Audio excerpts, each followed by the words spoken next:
Eh bien, salut tout le monde, bon dimanche, bon 31 janvier 2021. Aujourd'hui, j'essaie une nouvelle recette. C'est une tarte qui nous vient de où? Qui nous vient de la Pologne, une tarte polonaise. Assez difficile à prononcer, et je l'ai écrit. Ça se prononce Karpatka. Karpatka. Et vu que je ne suis pas polonais, je ne sais pas dans quelle façon de le dire. J'appuie sur quelle syllabe, quelle voyelle, l'accent. Je ne sais pas trop. Fait que, OK, Google. Qu'est-ce que la tarte polonaise Karpatka? Le site cuisinéa.com contient l'information suivante. Cette recette sucrée se compose de 2 couches de pâte à choux garnies d'une savoureuse crème mousseline à la vanille. Ça a l'air vraiment bon. Fait que j'ai trouvé cette recette-là en feuilletant des choses de recette et puis je me suis dit, tiens Alain, un nouveau challenge pour toi. Fait que on s'en va en cuisine puis on essaye cette délicieuse tarte polonaise. Let's go! Bon eh bien, bon dimanche à vous. Dimanche 31 janvier 2021, il est précisément 11h48 de l'avant-midi, ici au Québec, situé dans le Canada. Alors, je vous explique les ingrédients. Ils sont faits en 2 temps. Ça se sépare ici. À ma gauche, ça va être la garnison centrale du gâteau. Et ici, à ma droite, ça va être la pâte du dessous du gâteau et du dessus du gâteau. Alors, pour commencer, pour la préparation centrale du gâteau, vous allez avoir besoin de 2 œufs température pièce, 50 g de fécule de maïs ou maïzena, 150 g de sucre blanc granulé, un sachet de sucre vanillé, 500 ml de lait ou 2 tasses et pour terminer, 90 g de beurre mou. Ça, on va l'ajouter à la fin dans notre préparation centrale. En deuxième temps, préparation de la pâte. Vous allez avoir besoin de 120 g d'eau, soit 1 tasse. 120 g de lait, c'est pas 1 tasse. Je l'ai pesé. Toujours se servir. Là, quand je vous donne les mesures en poids, c'est parce que la recette vient de pays européens où ils pèsent leurs ingrédients et ça fait une différence. Si vous dites, j'ai une tasse d'eau à 120 g, puis je vais prendre aussi une tasse de lait, non. Je vous le dis, ça ne marchera pas. Puis là, vous allez vous dire, pourquoi ma recette ne fonctionne pas? Bien, c'est pour ça. Tu as passé des grammes en tasse. Si c'est grammes que je vous dis, achetez-vous la petite balance Starfrit qui vient en vente chez Canadian Tire à moitié prix. Je pense que j'ai payé ça 14-15$ maximum. Puis, ça fait un job. Alors, on continue. Alors, vous allez aussi avoir besoin de 4 œufs température pièce.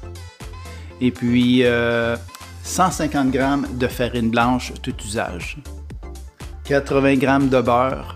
Ça n'a pas d'importance soit dur ou mou, puisqu'on va le faire fondre dans un accessoire. Et puis, vous allez avoir besoin de 5 ml, une cuillère à thé de sucre, de sel. Et puis oui, oui, 5 ml de sucre aussi blanc granulé standard. Et puis, pour terminer, pour la présentation, c'est à vous de décider quand vous allez être prêt à servir une pointe à vos convives ou vos invités, du sucre à glacer juste pour mettre sur le dessus pour faire cute. Mais ça, c'est vraiment facultatif. Alors, on va commencer par la préparation du centre, de la ganache qui va au centre du gâteau. On va faire la préparation. Ça va être mis en tout dernier temps. À toute fin de la recette, dans la préparation centrale. On va monter ça ici ensemble, on va mettre ça dans un saladier, quand on va finir, on va mettre un papier film, on va mettre ça de côté, puis après on va monter la pâte, on va la faire cuire, on va faire monter la pâte, on va la faire cuire en 2 temps, et puis vous allez voir, c'est très très simple. Ça vous prend un moule de 9 pouces. Moi, j'ai décidé, pour cette recette-ci, de prendre un moule à charnière. Si vous n'avez pas de moule à charnière, c'est pas plus grave que ça. Un accessoire quelconque, de bord que ça a 9 pouces. Moi, ça peut 9 pouces, ça a 8 pouces, c'est 20 cm. Un instant, on vérifie ça ensemble. Tant qu'à dire n'importe quoi, ben oui, 8 pouces. Il vous faut donc un moule de 8 pouces, OK? 20 cm. Fait que charnière ou pas, c'est pas plus grave que ça. Fait que, on commence ça. Alors, on va fouetter les œufs. J'ai tout de suite pris une casserole parce que ça va aller sur le feu. Alors, tant qu'à prendre un saladier et de tout retransférer, ben, j'ai tout de suite pris une casserole. Là, j'ai un petit morceau de coquille d'œuf. J'ai vu un truc. On dit mouiller le bout de son doigt avec de l'eau et d'aller peser sur le morceau d'œuf. Eh ben oui. Un peu d'eau sur le bout du doigt, on va peser sur le morceau de la coquille d'œuf dans le fond de l'appareil et il colle à notre doigt. Ça marche super bien. Cool. Et non, c'était pas prémédité, c'est vraiment le fruit du hasard. Bon. Alors, on fouette nos jambes. Et voilà pour ça. Maintenant, on prend notre sucre.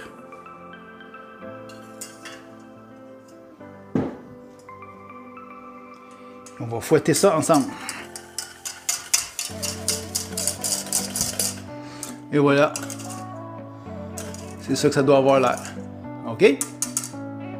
Maintenant, on va incorporer, je ne me trompe pas, la maïzena.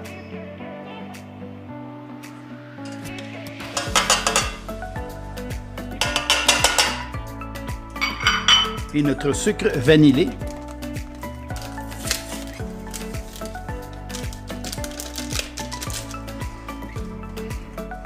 On incorpore ça. Oh! Mollo, Alain, mollo. C'est vrai que fécule de maïs ou maïzena, c'est très léger.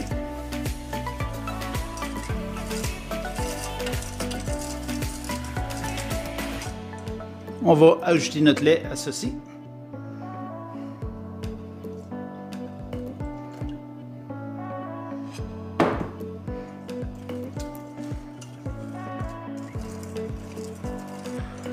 Est-ce que vous pourriez prendre le mixette à cette étape-ci? Oui, tout à fait, sans problème. Alors, je possède l'instrument, alors pourquoi pas m'en servir? Si vous ne l'avez pas, continuez au fouet à main. Et voilà, c'est pas plus compliqué que ça.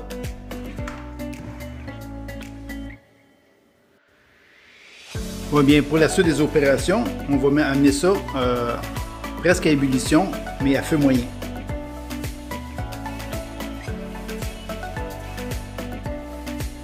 Alors, je me suis préparé d'autres instruments. Je vais prendre un fouet standard, mais je sais pas à quel point ça va devenir épais. Je me suis préparé des marises de tout genre. Fait que tant qu'à courir dans mes tiroirs, ben, j'ai tout sous la main. Je vais être prêt. La recette nous dit mettre le tout dans une casserole et placer sur feu moyen. Bien mélanger pour faire épaissir la crème. Recouvrir de film plastique au contact et laisser refroidir. Quand il veut dire au contact, ça veut dire de ne pas mettre de papier film sur le rebord de notre casserole, mais de bien aller porter le papier film pour qu'il touche à la préparation.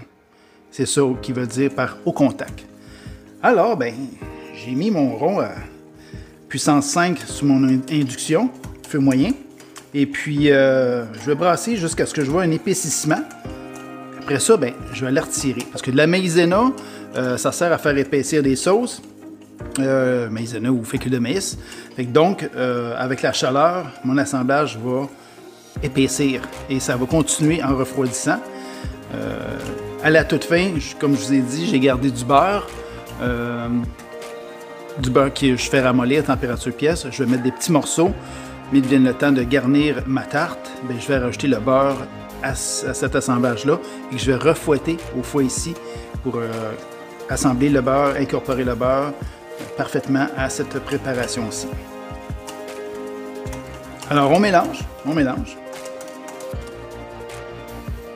Bon, j'ai dû élever mon rond un petit peu, la chaleur du rond. Je l'ai mis à puissance 7. Et puis, ce qui est medium high. Parce que je trouvais ça un petit peu long, puis je trouvais que ça faisait juste maintenir une chaleur plutôt que de monter la chaleur, parce qu'on veut vraiment qu'il y ait une réaction chimique avec la maïzena, avec la fécule de maïs. Alors, il faut qu'il y ait une chaleur, il faut qu'on sente, quand on touche à la poignée du chaudron, une vibration, un léger frémissement de votre assemblage ici. Fait que là, on va la réchauffer sans la faire cuire. Remuer constamment avec votre fouet parce qu'il va y avoir du produit qui va coller dans le fond. Je vois ici, là, je le vois, là, que ça commence à vouloir faire des petits clamps. Alors, je continue qu'un court instant. Je ferme mon rond et je vais réserver ça et mettre... Oh, c'est parfait. J'arrête ça là. Je le vois là. Là, ça épais ici. On le voit là avec le fouet, là, c'est plus difficile. Fait on laisse ça de même. On arrête ça là. On laisse ça de côté. On ferme le rond. Ben, moi, c'est une induction. Fait que dès que j'ai plus de chaudron ou d'accessoires sur le rond, ça arrête de fonctionner. Fait que je laisse ça là. Je vais mettre la pellicule plastique. Alors, je prends ma pellicule plastique qui se découpe toujours mal, même s'il y a un rebord coupant sur la dite boîte. C'est pas croyable. Je m'ennuie tellement de mon rouleau Costco avec la petite lamelle X-Acto incorporée sur le dessus de la boîte. Ça ne serait tardé. Je vais m'en procurer un autre.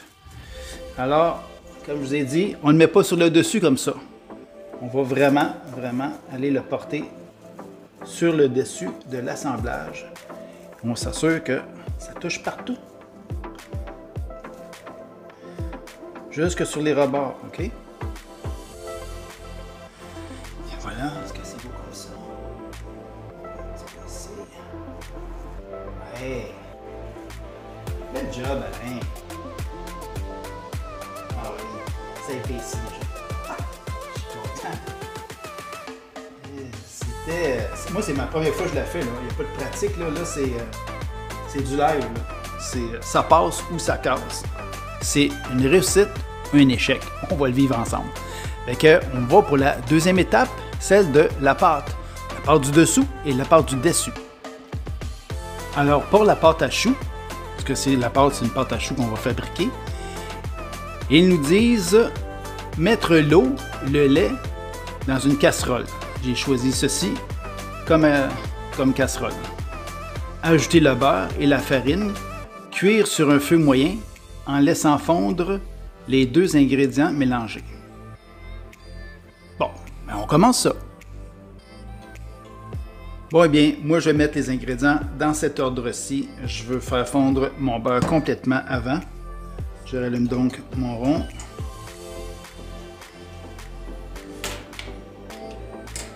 Je vais utiliser le fouet pour détendre le beurre dans le fond de mon appareil.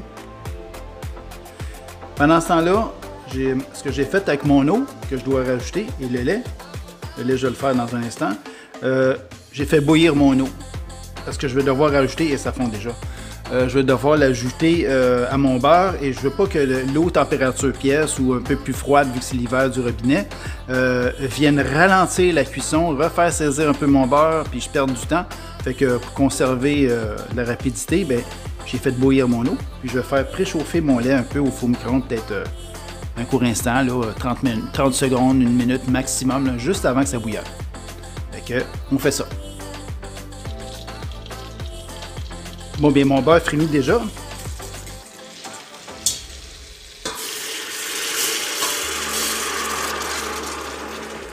Je rajoute l'eau,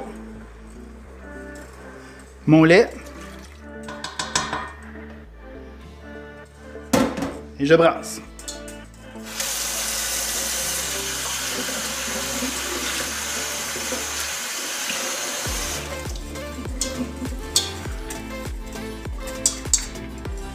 Ici, ils disent que quand c'est presque bouillant, salé, on rajoute le sel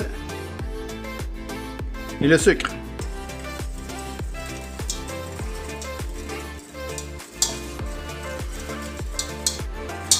Maintenant, ils disent que quand tout est bien dissous, on retire du feu et puis on va ajouter d'un seul coup la farine et on va incorporer le tout. Alors, on ajoute d'un trait notre farine. Et voilà.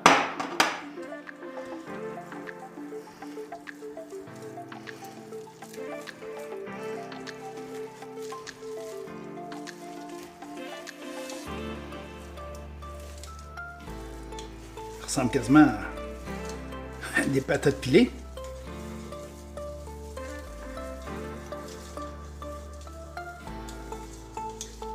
Vous voyez qu'est-ce que ça donne? C'est ça que ça donne. Alors, hey, ça sent bon. Ça sent vraiment bon, contrairement à ce que je m'attendais en voyant les ingrédients. Je me dis, mais non, ça sent bon. Donc, si ça sent bon, ça risque de goûter bon. Puis si on sent, ben, c'est qu'on n'a pas de symptômes de la COVID. J'ai pas perdu mon odorat. Bon, l'étape suivante. Maintenant, ils nous disent de remettre sur le feu. Je vais vous lire mot par mot. Remettre sur le feu et continuer de remuer, laissant la masse compacte se détacher des parois, comme pas mal déjà détaché, mais en tout cas, de la casserole, et commencer un grésillement fin et continu. Continuer de remuer pendant quelques minutes, puis éteindre le feu. Ben, on va faire ça. Hein? Je suis un petit gars docile. Pas toujours.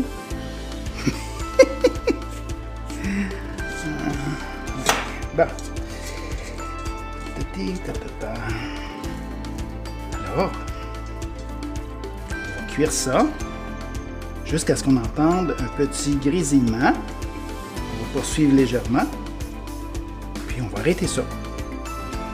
Alors, je vais l'étaler pour qu'elle prenne de la chaleur uniformément, pour qu'elle soit plus cuite uniformément. Sinon, je le laisse en boule au milieu, ben, le fond va être chaud et le dessus de la pâte va être tiède.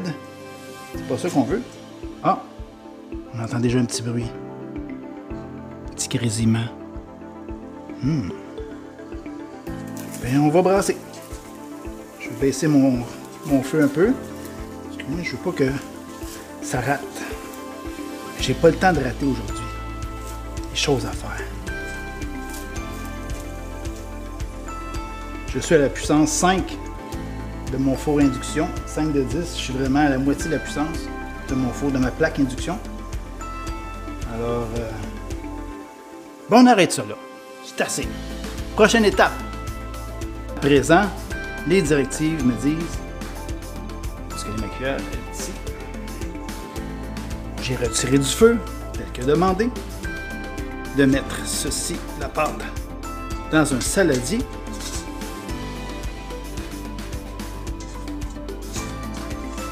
Et de laisser refroidir. On aura un petit grattage. On va laisser baigner dans l'eau chaude avec un peu d'eau, avec du savon de vaisselle. Savon pour faire la lessive de la vaisselle. Alors, on va faire ça. Pendant que ça refroidit, on va nettoyer ça. Bon, pour ma pâte en ce moment, j'ai mis un petit rack surélevé pour aider ma pâte à refroidir. J'ai fait un centre juste pour me permettre que le froid et la chaleur se transfèrent. Je peux pas mettre, là je vais devoir ajouter les œufs, les 4 œufs, un à un. J'en mets un, je brasse, je mets le deuxième.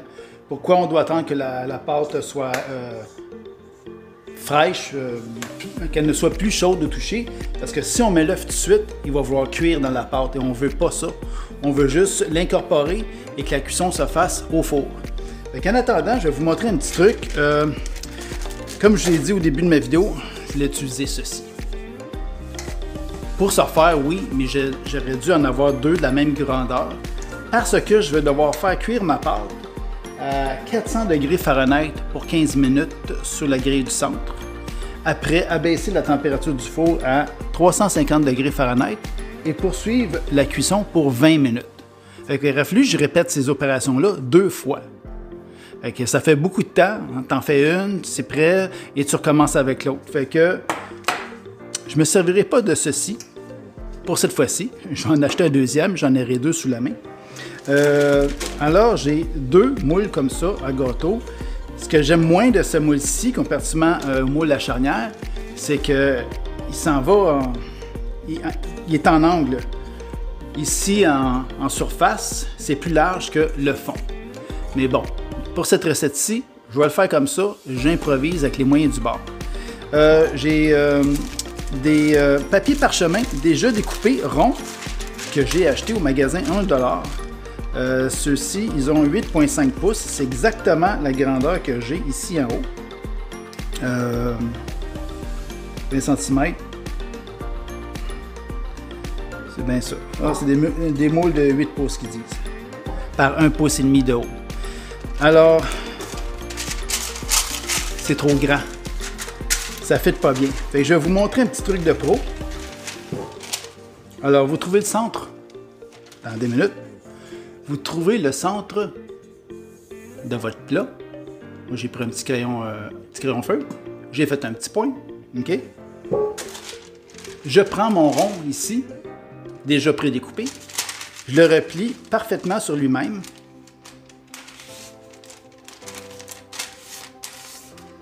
Et je vais répéter cette opération-là autant de fois que je suis capable. Alors, j'ai fait un premier pliage. Ça, c'est mon deuxième. Un troisième.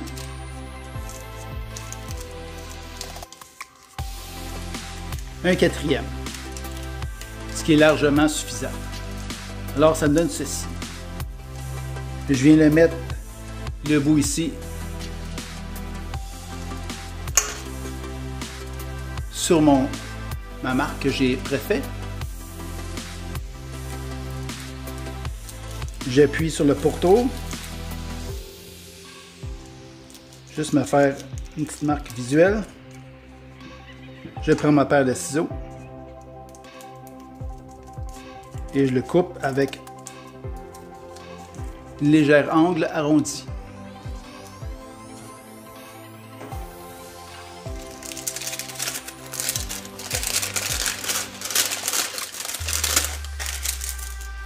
Ce qui fait que mon papier parchemin, maintenant, est parfait pour mon centre. Si vous ne voulez pas que ça bouge, vous avez juste à prendre un peu de beurre, faire un rond ici au centre, au pourtour, à l'extérieur. Ça va coller comme un papier peint, comme une papier tapisserie. Là, vous allez mettre votre pâte. Fait que j'en ai déjà fait 2. Pour mes 2 moules, j'ai préparé ça. Je vais mettre le beurre, je vais vous montrer comment je fais ça. Je prends un morceau de beurre. Je vais juste faire ça ici. Pareillement pour l'autre. Juste pour dire. Je prends mon papier.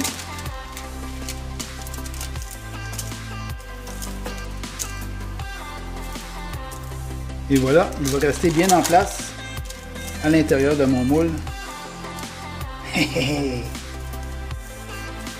C'est magnifique. Simple et efficace. Voilà. Papier parchemin, coupé sur mesure pour vos moules. Truc de pro. Bon, ma pâte a suffisamment refroidi. Alors on ajoute nos œufs température pièce à notre assemblage, un à la fois.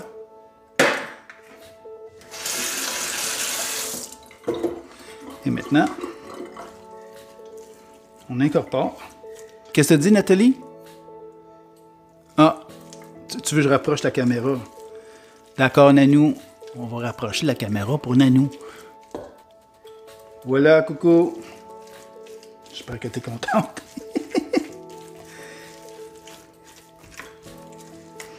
Alors, on brasse. Ça s'incorpore bien.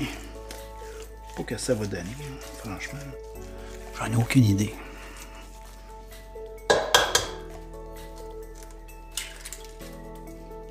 Qu'est-ce que tu dis, Nanou?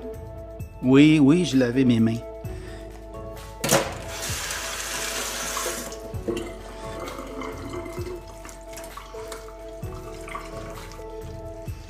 Ah, je vais préchauffer mon four. J'oubliais.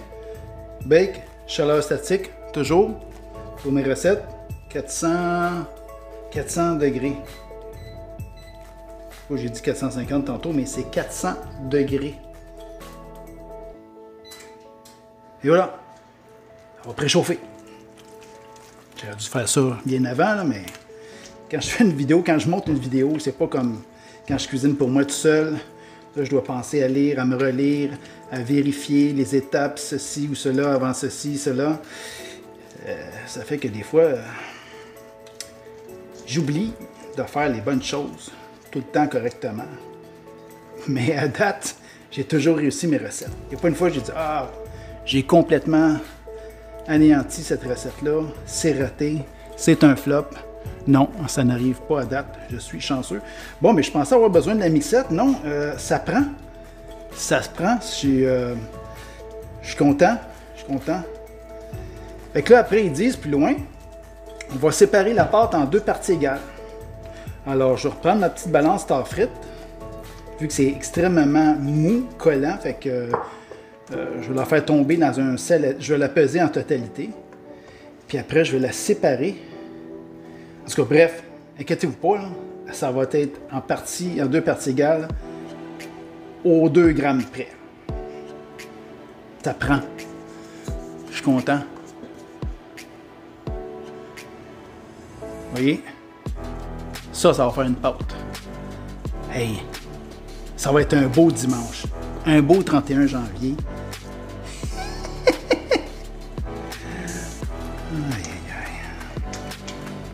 Bon, bien, je dois atteindre 515,5 grammes environ.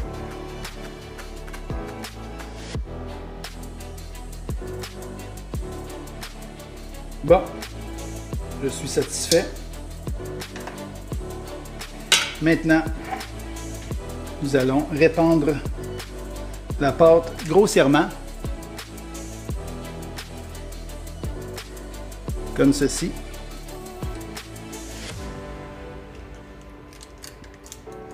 Est-ce que vous auriez pu vaporiser ou juste beurrer avec et chemiser votre moule? Oui, sans doute. Moi, j'ai mis un papier parchemin. Je mets ça au four maintenant. Mon four est déjà atteint sa température de 400 degrés Fahrenheit. Je mets ça pour 15 minutes. Je mets une minuterie, très important, parce qu'après, je baisse tout de suite la température du four à 350 et je poursuis pour 20 minutes. Alors, on fait ça. Et voilà ce que ça donne. 400 degrés pendant 15 minutes, grille du centre.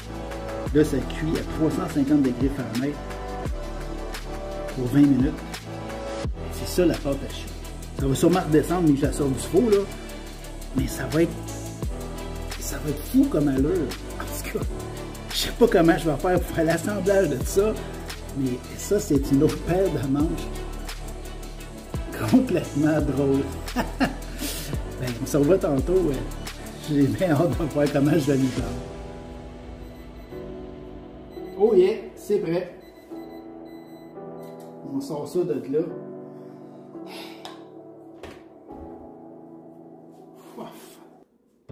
Quelle chaleur. Quelle chaleur.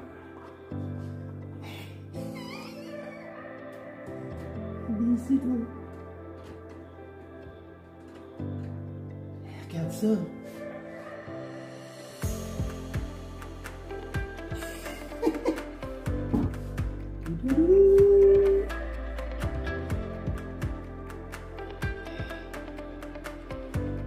C'est assez bizarre, hein?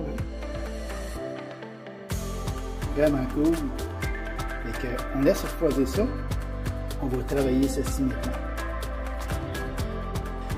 Bon, le restant de la recette nous dit de reprendre notre assemblage qui va servir de garniture, que ça va avoir figé.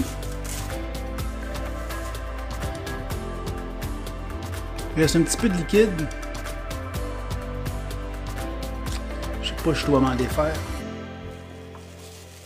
Je m'en déferai pas parce que je ne le sais pas. Alors, ils nous disent dans la recette d'ajouter par petits morceaux le beurre mou température pièce. Je me demande si je ne montrais pas toute la masse de beurre mou dans un petit saladier, le faire monter un peu et l'ajouter par portion après le faire monter à l'intérieur. Ben, je pense que c'est ce que je vais faire. Je vais suivre mon instinct. Mon instinct, animal. Fait que je fais ça, je monte ça dans un saladier, mais vous pouvez très bien prendre des petits morceaux. Premièrement, avant de les mettre dedans, vous allez prendre... Là, on peut avoir de fouet à la main ou de fouet monté sur une mixette. On met des batteurs. On va commencer par venir ramollir tout ça. Et puis après, ben, on va incorporer les morceaux de beurre. Alors moi, je vais monter mon beurre en premier. J'ai décidé de faire ça de cette façon-là. Alors, je vais me chercher un petit saladier. J'ai pris mon beurre mou, saladier. Je me reprends une autre maryse que j'ai lavée et que j'ai mis ici. Et voilà, ben, je vais mélanger ça. Bon, ben, coudonc. Est-ce que ça m'en valait la peine? Pas certain, mais je ne peux pas reculer en arrière.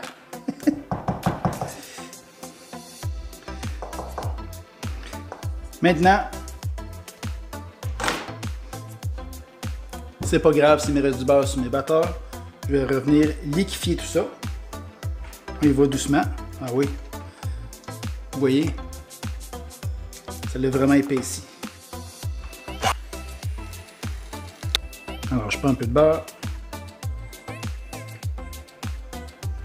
Je vais ajouter cette portion-là.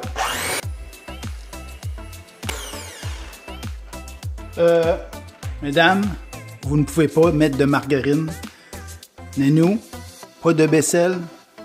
Ça n'a pas la même consistance. Et le beurre, ça donne le goût là-dedans.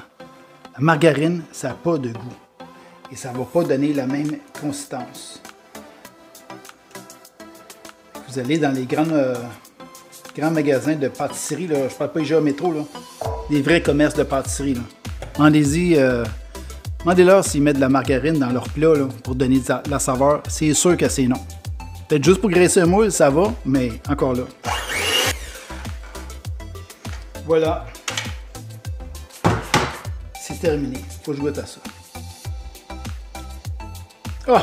Tabarouette! Oh! Mmh. Hey, c'est vraiment bon. C'est vraiment bon. Wow! Ça doit avoir cette consistance-là. La cuisson était donc parfaite. L'ajout du beurre, c'est vraiment bien amalgamé. Ça a changé la consistance, le look, l'épaisseur, la couleur. Et c'est une réussite. Ben là, c'est une moitié de réussite parce que le gâteau, il n'est pas assemblé. Fait que... je suis content. Fait qu'on va checker si les croûtes sont assez... les croûtes du dessus et du dessous. Peu importe, mais l'une ou l'autre sont parfaitement refroidis. Sinon, on va patienter, puis on va essayer. Je ne sais pas vraiment encore. J'ai aucune espèce d'idée comment je vais m'y prendre. C'est une première. Avec celle-ci, je vais pouvoir voir les lacunes, les points tournants, qu'est-ce que je pourrais modifier pour l'assemblage. Je vais prendre des notes. Et puis, la prochaine fois que je vais faire cette recette-là, ben, ça va être juste plus vite parce que je ne montrerai pas de vidéo. Et puis, je vais savoir d'avance qu'est-ce que je vais avoir besoin comme outil. Fait qu'on s'en va tantôt. Bon, eh bien, ma pâte est bel et bien refroidie. Mes deux shells ici sont froides au toucher, tièdes, je veux dire froides, aucune chaleur. Quand ils sont presque... Il reste juste une petite tiédeur, vous pouvez les mettre un peu au réfrigérateur. Mais pas dès qu'ils sortent du four, sinon ça va créer une humidité, une gouttelette, puis ça se peut que votre pâte en dessous elle reste molle, mouillée, dégueulasse. Là, fait que essayez pas d'accélérer le processus. Occupez-vous, faites votre vaisselle, textez à votre chum, à votre blonde ou à vos amis, puis pendant ce temps-là, ça refroidit. Écoutez, là c'est simple. Là. L'étape finale, le dernier sprint, c'est de mettre cet assemblage-là à l'intérieur. De finir de mettre ça par-dessus, de mettre ça au réfrigérateur au moins 3 heures. La recette d'origine est 17 à 8 heures, là, mais je sais pas si c'est en plein été, puis leur type de réfrigérateur sont juste à 2 degrés. J'ai aucune idée. Fait que ça fait beaucoup d'assemblage. Ça peut pas tenir là-dedans. C'est impossible. je ne sais pas quoi faire. Il faut que j'improvise. Peut-être chez vous, vous allez avoir une meilleure idée, des meilleurs trucs. Mais je vais prendre mon moule à charnière. Je vais commencer par mettre ça dedans. À moins que je me fasse un pourtour, je ne sais pas ce que je vais faire. J'arrête la caméra, je vais penser à ça avec mon cerveau, puis on trouve une façon. Bon bien, voici la solution qui me coûte le moins cher monétairement. Papier d'aluminium. J'aurais pu prendre du papier parchemin, mais ça coûte plus cher à l'achat. Alors, j'ai opté pour utiliser du papier d'aluminium. Ce que j'ai fait, c'est très simple. J'ai rehaussé la hauteur. Alors, je prends une de mes tartelettes. Vous voyez comment ça se démoule bien?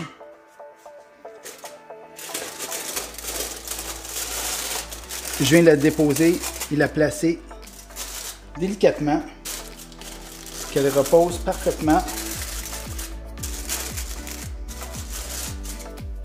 Vous pouvez vous aider d'une petite maryse pour la placer. Qu'elle soit bien à plat. Tout en y faisant attention pour ne pas la briser. Parce que quand on va la démouler, c'est tout l'aspect du wow qui va apparaître. Et voilà, je suis content, elle vient de se placer.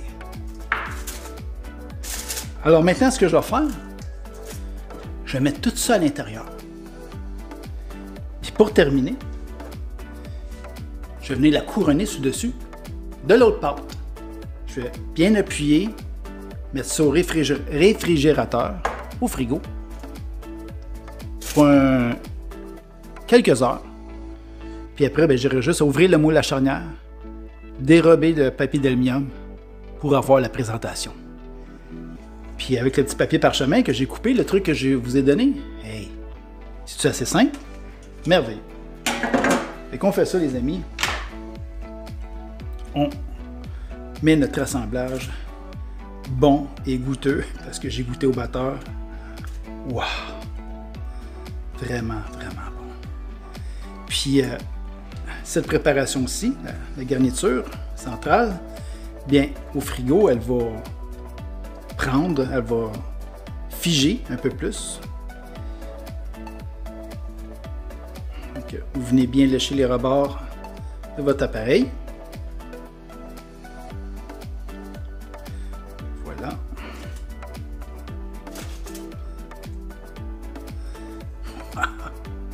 Hey, j'aimerais tellement que vous puissiez sentir les arômes, les effluves.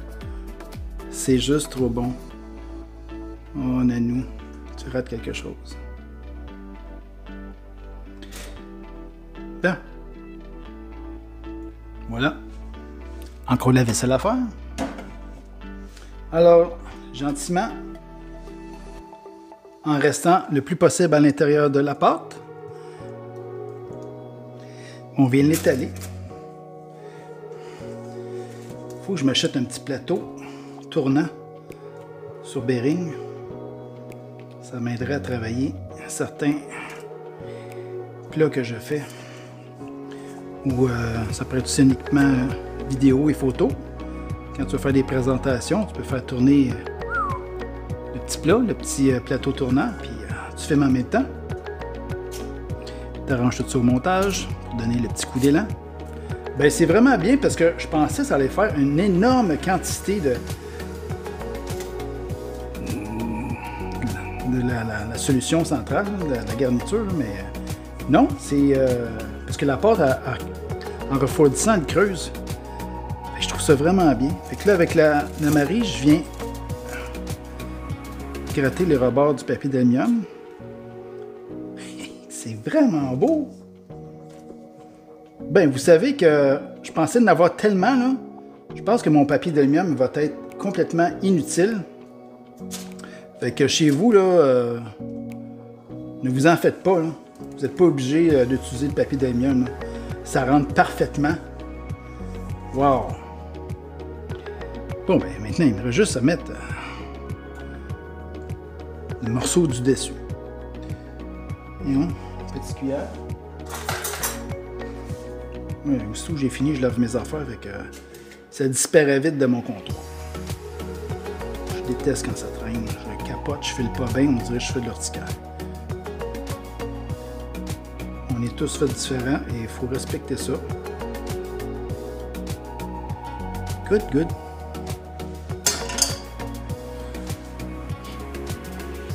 J'ai gardé lui parce qu'il y a une bosse sur le dessus. Je sais pas si vous voyez. On dirait un petit mamelon. Un gros bout. Fait que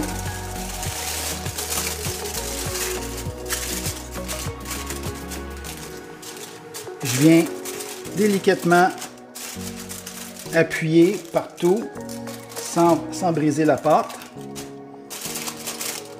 sans trop l'abîmer. Voilà. Je vous le dis, le papier d'aluminium, j'aurais pu m'en passer, mais c'est une crainte que j'ai eue, fait que stressez pas les filles, là. Vous n'avez pas besoin de papier d'aluminium. Ben good, je mets ça au frigo pour plusieurs heures, puis j'ai hâte de vous revoir pour le démoulage, mais surtout pour y goûter, parce que ça a l'air juste trop ouf. Bon, eh bien, c'est le moment de vérité.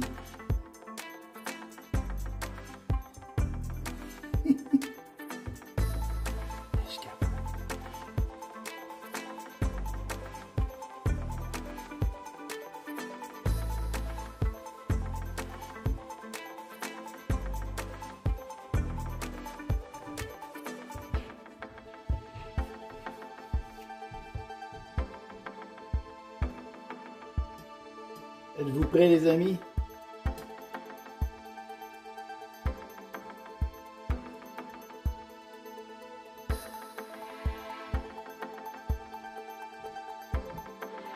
Tadam! Wow! Ça, c'est du gâteau polonais.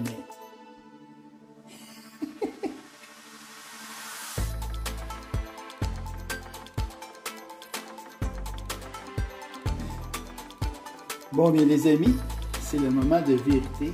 Je vais goûter à ce gâteau. Ça coupe mal, mais je n'aurai pas le misère à le mastiquer. Alors, voyons voir c'est quoi ça donne en bouche.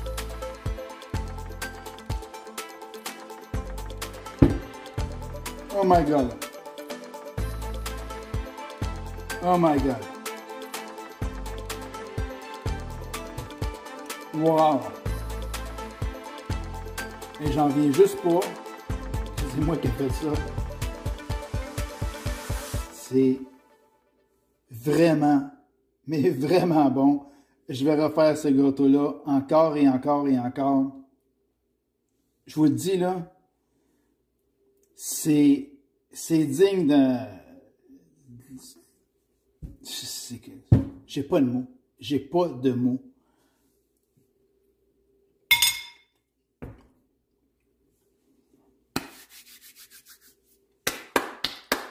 Quatre étoiles pour ce gâteau-là. 4 étoiles. Faites ça à la maison.